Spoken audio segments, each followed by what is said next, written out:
जोंहा मोनसे बिबान दङ हिसाबै दिनै बे थामथि गोरोबथायाव मा मोनखो मा मोनाखै आरो मानो बे गोरोबथाखौ जोङो खालामनो गोनां जाखो दिनै बेखौ बुंनो थाखाय जों बेवहाय बाहागो लाफैदों। दा गिबियावनो आङो नैबे हाबाफारियाव बाहागो लानो हानाय गोलाव सम बड'लेण्ड सोमावसारनायाव बाहागो लाबोनाय हाथियार लानानै सोमावसारनाय मेंनो रोङै सासे दैदेनगिरि जोहोलाव मानगोनां बिथां गबिन्द बसुमतारी बिथांजों लोगोसे एनडिपि प्रग्रेसिभनि दैदेनगिरि बिथांमोन बे हाबाफारियाव बाहागो लानो हानाय joint action कमिटिनि chief convenor Rakesh बर' बिथां बे हाबाफारियाव बाहागो लानो हानाय बारग' रायजो सभानि एमपि लोगोसे इउपिपिएलनि आफादगिरि उरखाव ब्रह्म बिथां बे हाबाफारियाव बाहागो लानो हानाय दुलाराय बर' फरायसा आफादनि बारग' आफादगिरि आथिखालनि एमसिएलए रोंगोरा नार्जारी बिथां बे हाबाफारियावनो बाहागो लानो हानाय गुबुन गुबुन आफादनि दैदेनगिरि बिथांमोन আজির এই সভাত উপস্থিত হব পৰা বড়োৰ বিভিন্ন জাতীয় সংগঠনৰ লগতে ইয়াত উপস্থিত হোৱা আমাৰ গোৰ্খা মাইনৰিটি বেংগলী এসসি মডাহি ৰাভা আৰু বিভিন্ন কমিউনিটিৰ পৰা উপস্থিত হ'ব পৰা শ্ৰদ্ধাৰ নেতৃবৃন্দ এই সময়ত মই নিখিল বড়ো ছাত্ৰ সন্থাৰ তৰফৰ পৰা বড়ো সংগ্ৰামী মঞ্চৰ তৰফৰ পৰা আজি ইয়াত উপস্থিত হৈ পেলাই আমাক সম্বৰ্ধনা দিয়াৰ লগতে আমি যি কামটো কৰিছো এই কামটো স্বীকৃতি দিয়াৰ কাৰণে মই প্ৰথমতে আপোনালোকক ধন্যবাদ জনাইছো। তামাংগ্ৰা ৰাইজোফोर गिबियावनो आङो दिनै बड'फा उपेन्द्रनाथ ब्रह्मनि सोरगोआरि जिउ सोलेरनि खाथियाव आंनि खुलुमनायखौ बावहरदों आरो लोगोसे अबंलावरिनि खाथियाव आरज गाबदों बिथाङा सोरगोआव अराय आलो गोजोनै थानो हायो। नैथियाव बड'लेण्ड सोमावसारनायाव दुलाराय बर' फरायसा आफादनि एनडिपिनि बिएलटिनि बे गासैबो सोमावसारनायाव अबथिरा जिउ गारनांनाय जोंनि जोहोलाव जोहोलावजो बिथांमोननि जे खास्रि बिस्रि बुथारजानाय बिथांमोननि सोरगोआरि जिउ सोलेरनि खाथियावबो आंनि खुलुमनाय सिबिनायखौ आङो बे समाव बावहरदों। दा मानगोनां रायजोफोर दिनै नोंथांमोना जोंनो आर'नाइ गानहोदों नाथाय बे आर'नाइखौ जोङो नोंथांमोननोसो गानहोनांगौ। मानोना मोनसे सोमावसारनाय मोनसे जांख्रिथायनि जि जिउ बियो सोरबा दैदेनगिरि नङा बियो रायजो राजासो। रायजो राजायासो सोमावसारनायनि जिउ। दिनै लामायाव फैबाय थानाय समाव मबाइल खुलिनानै नायनायाव सासे राजबंशी सेंग्राया मैया WhatsAppआव आपल'ड खालामनाय मोनसे निउज आंनो सोरनाव हरदों। बिथाङा बिखा गावनाय बायदियै मबाइलाव गावसिनि रावजों बुंदों बर' हारिखौ आङो सेलुट खालामो होननानै आरो गावनि हारिखौ बियो बुंदों जे आंनि हारिखौ नुनानै आङो जोबोद दुखु मोनबाय होननानै बिथाङा बुंदों। बिथांमोना जोंनि सुक्तिया दा जाथों होननानै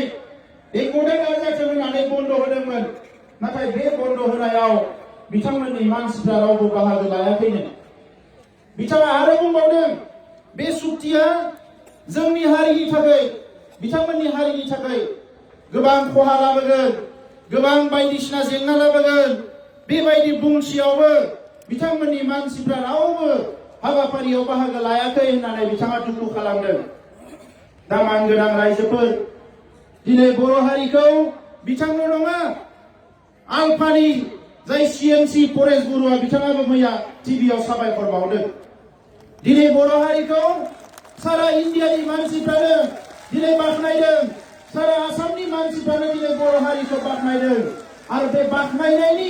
बाख्नायजानायनि गुदियाव दङ नोंथांमोन बर' आइ आफा रायजो राजाया। दा बेनिखायनो रायजोफोर आं नोंथांमोनखौ दिनै गिबियावनो मोनसे बाथ्रा खावलायग्रोनानै दोननो सानदों। मानसिसो बयनिबो गोसोआ सोलाय सोल' जायो। जोंनिया बयनिबोख्रुइबो गिनांगौआ जाबाय जोंनि गोसोआ सोलाय सोल' जानो नाङा। बड'फाया बिनिखायनो बुंलांदों आं थैनोसैयाव आंहा मोनसेल' दुखु थागोन आरो बिथांनि दुखुआ मा गाव थैनायजों गावनि सानस्रियाबो थैफालाङोब्ला बेवहायसो बिथाङा सुख'हायै दुखु थागोन होनदों। बिथांनि सानस्रिया मा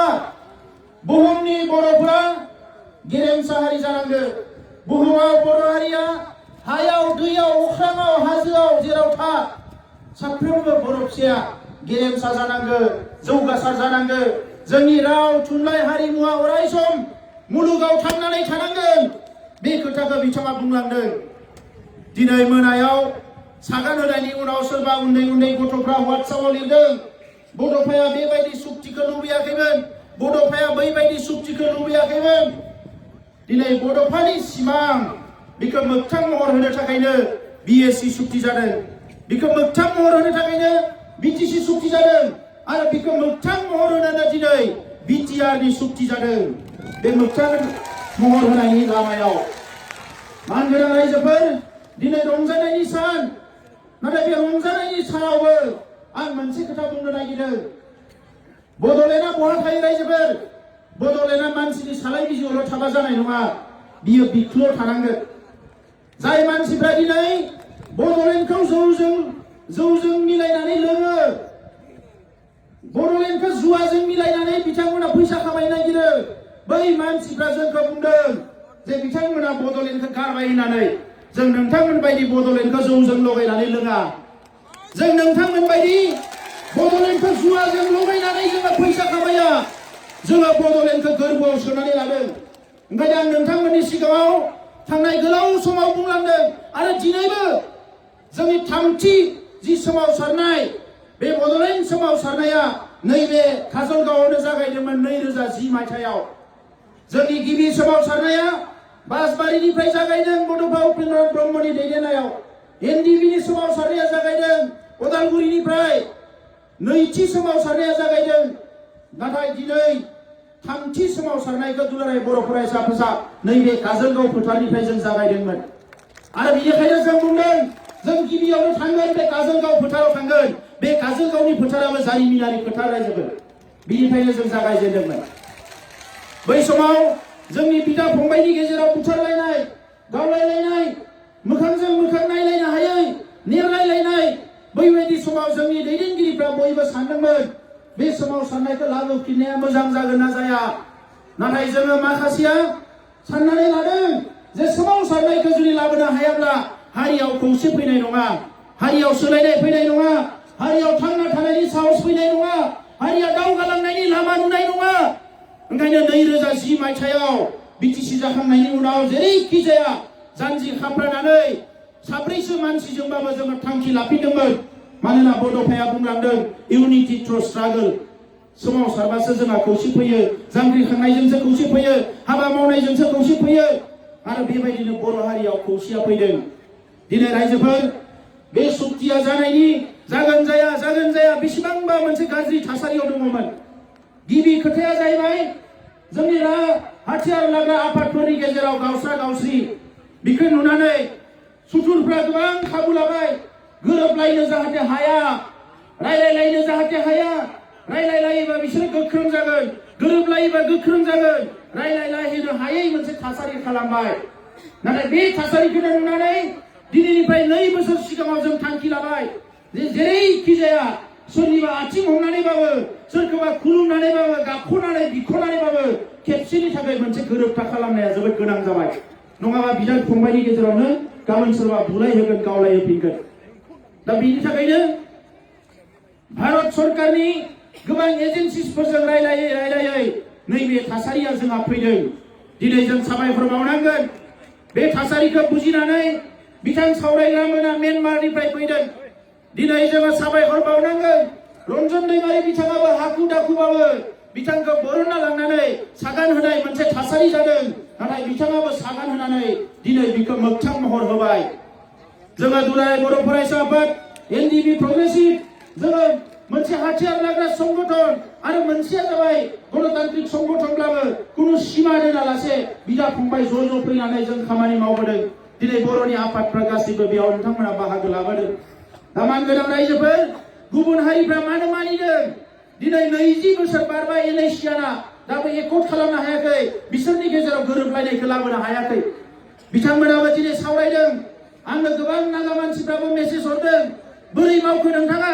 नोंथांजों जों रायलायनो लुबैयो नागालेण्डआव फै नोंथांजों रायलायगोन जों थांनानै रायलायहैगोन बोरै बे सुक्तिया जाखो जों मानो खालामनो हायाखै सुक्तिखौ बिथांमोना दिनै रायलायदों आरो जोङो ओरैबायदि दुखु नांथाव दाख्लै बावै दिल्लीयाव बेसेबांबा गोबाव थाहैदों नाथाय सासेया सासेजों रायलायनो हानायनि परिबेस जोंनो सरकारा होआखै थेवबो बे सुक्तिखौ जों खालामनानै फैबाय आरो दिनै बन्द होग्राफ्रा नायबाय थाबाय टाइम सावग्राफ्रा नायबाय थाबाय जोंनि हेंथा बुंग्राफ्रा नायबाय थाबाय रावबो जेबो खालामनो हायाखै जोङो सुक्ति होबाय आरो दिनै फैबाय बेवहाय जोङो दिनै नोंथांमोननि सिगाङाव गसंफैबाय दा मानगोनां रायजोफोर बेनिखायनो जोंनो मा नांगौ गोसोआव जोंनो आत्मबिश्वास नांगौ गावनि सायाव फोथायनाय लानांगोन हारिनि सायाव फोथायनाय लानांगोन जोङो बर' फिसा बर' बिमा बिफा बिब' बिनानाव फंबाय बिदा जोंहा साफ्रोमनि सायावबो बिश्वास दङ बेनिखायनो बे सोमावसारनायखौ जोङो जेरैखि जाया लांबाय थानो हागोन दा नंखायनो रायजोफोर सोरबा सोरबाया बुंनाय बायदि आलादा रायजोखौ गारबाय उमुखखौ गारबाय आलादा रायजोआ बिखायाव दङ जोंनि बिखायाव हाबनानै दङ बड'लेण्ड सोदोबा आरो बे बड'लेण्डआ मा बे हा दखलसे दं आं मोनदों ना मोनखो हाजोंल' बड'लेण्डखौ सुनो नाङा बड'लेण्डआ मा बड'लेण्डआ बर' हारि थांना थानायनि जिउ रेखा बे सोदोबजोंसो बर' हारिया थांनानै थायो ओंखायनो मोनसे समाव बड'लेण्ड अट'नमास काउन्सिल मोनसे समाव बड'लेण्ड टेरिटरियेल काउन्सिल आरो दिनै बड'लेण्ड टेरिटरियेल रिजन जोङो बे बड'लेण्ड सोदोबजोंसो बर' हारिया थांनानै थानो हागोन मालाया जि बुङा मानो दा नंखायनो रायजोफोर आं नैबे समाव जों मा मोनखो मा मोना बिनि गोलाव गासैखौबो बुंफोरनानै होनो नागिराखै दिनै सासे बड'फानि समाव मोनसे जिल्लायाव दैदेनगिरि जानाय सासे दैदेनगिरिया आं फैबाय थानायाव फनाव बिथाङा गाबहरदों जे फंबाय दिनै आङो नोंखौ ओरैबायदि माने गोसोखांदों आं नोंनि खाथियाव थांनो हायाखै जिफोर जिनिसखौ जों बिदोंमोन गोदो 33 बोसोर सिगाङाव सेन्ट्रेल इउनिभार्सिटि दिनै बड'फानि मुङावनो जोङो सेन्ट्रेल इउनिभार्सिटि लाबोनो हाबाय जोङो दिनै चिरां जिल्लायाव रौमारियाव जोङो एम्स बिदोंमोन बेसेबांबा नांलायबाय जोङो सरकारजों मोनसे स्टेटआव मोननै एम्स होनो हाया होननानै बिथांमोना बुंबाय जे एम्सआ मोननै होनो हाया गोबां इन्डियानि स्टेटफ्राव एम्स गैया जों बुंबाय एम्स होनो हायाबा जोंनो नेरिम्स होनो हायो north east regional institute of medical science दिनै बिथांमोना रौमारियाव मेडिकेल साइन्स गायसननांगोन दिनै जोंनि गेजेराव स्पर्ट्स इउनिभार्सिटि बिथांमोना गायसननांगोन नेशनेल इन्स्टिट्युट अफ टेक्न'लजि गायसननांगोन रेलनि थाखाय कच फेक्टरि गायसननांगोन गोबां हाबाफारिफोरखौ बिथाङा मावनानै होनांगोन बे सुक्तिनि गेजेरजों जोंनि सिमाया खोलाहाबो बारायनांगोन सानजाहाबो बारायनांगोन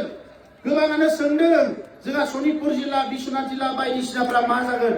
जोङो बेवहाय स्पष्ट बेवहाय जोङो लिरनानै लादों नाथाय बिदि होननानै गुबुन हारिखौ जोङो सिगिनो गुबुन हारिनि थाखाय माबा मोनसे हेंथा मावनो थाखाय नङा रायजोफोर जोङो गावनि थाखायसो सानदों दिनै आसामनि थासारिया मोजां नङा भारत सरकाराबो सानदों आसाम सरकाराबो सानदों माबा मोनसे मावनो थांनानै माबा दावराव दावसि जागोन नामा जोंबो बिथांमोनखौ बुजिदों आरो बिथांमोननो सम होदों जों समखौ बिनिखायनो होदों जोंहा बिश्वास दङ गाबोन जोंनि साननाय हनायखौ मावाबा एक सेकेन्डआवनो जोङो राजा लामायाव ओंखारफिननो हायो बिनि थाखाय जोङो बिथांमोननिखौ जों सम होदों मैया सावरायखांनानै सागान होखांनानै आसाम हाउसआव जोंखौ साहा लोंनो लिंदों मिटिं खालामदों आसामनि चिफ मिनिस्टारा बेवहाय मिटिं खालामखांनानै थांनायनि उनाव आं हारसिंनो गोजौआव थांनानै लोगो हमनानै सोंफिनदों सागानावथ' नों सहि होबाय बे हाबाफारिफ्रा जागोन ना जाया होननानै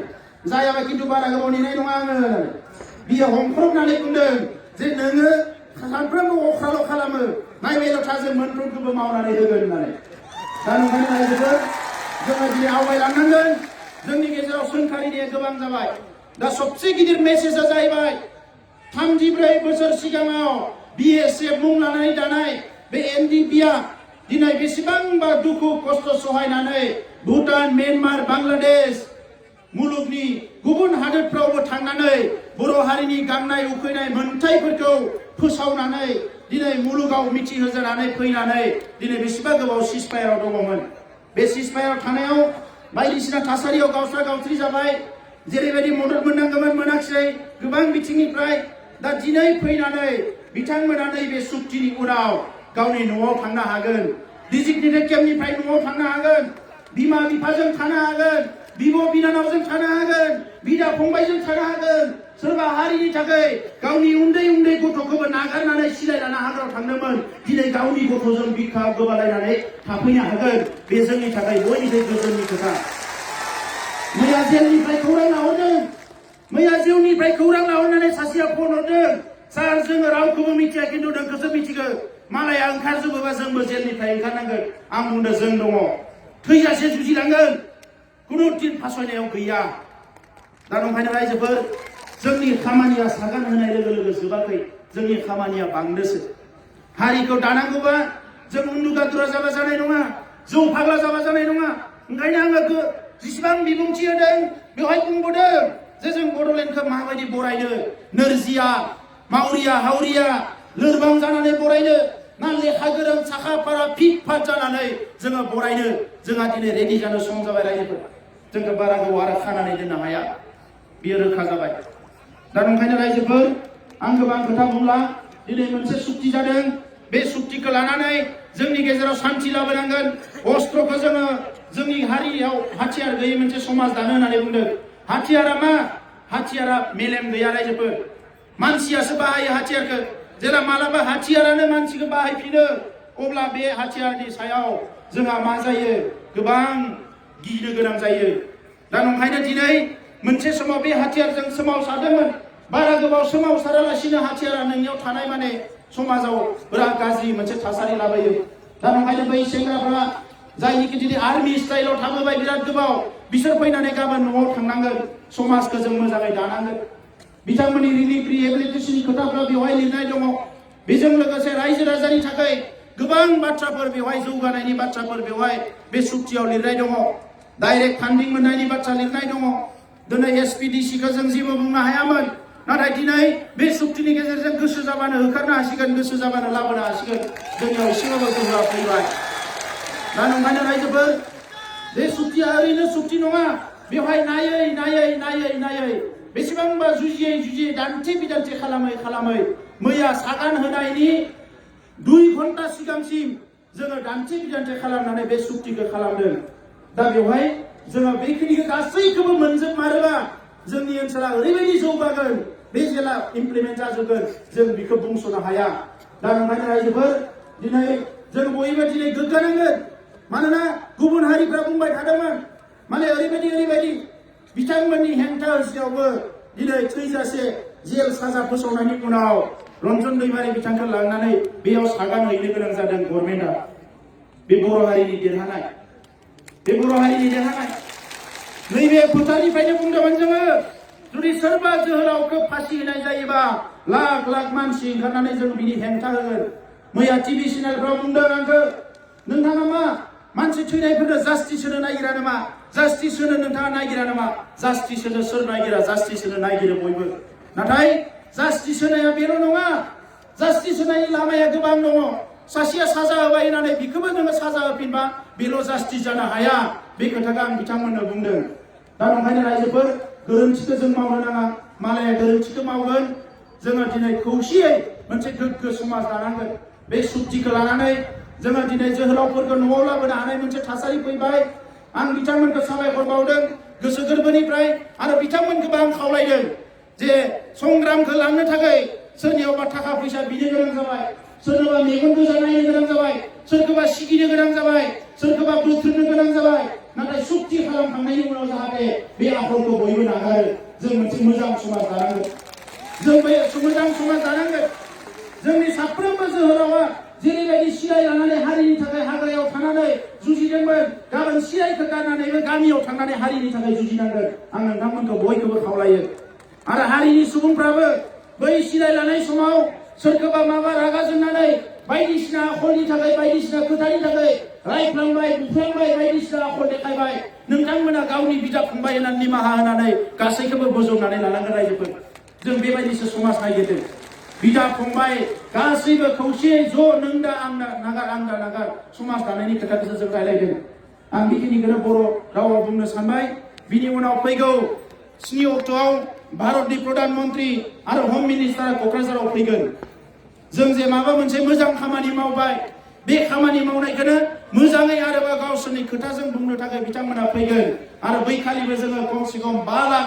मानसिफ्रा ओंखारनानै जोङो बिथांमोननो बुंनो हानांगोन जों ज' जानानै बुंनांगोन जे नोंथांमोना जिखौ होदों जों मोजां मोनदों नाथाय बेखौ उनाव नोंथांमोना मावफुंनो होआबा जों जिरायनानै थानाय नङा बेखौ जाहाथे जोङो दिन्थिनो हायो बर' हारिया बेसेबां खौसे बेरे हारिया बेसेबां गोहोगोरा बर' हारिया बेसेबां डिसिप्लिन बैखौ जाहाथे जों दिन्थिनो हायो बिनि थाखाय फैगौ 7 अक्ट'आव क'क्राझाराव जि गेदारिं जागोन बेवहाय जाहाथे नोंथांमोना बयबो बाहागो लायो। So to rise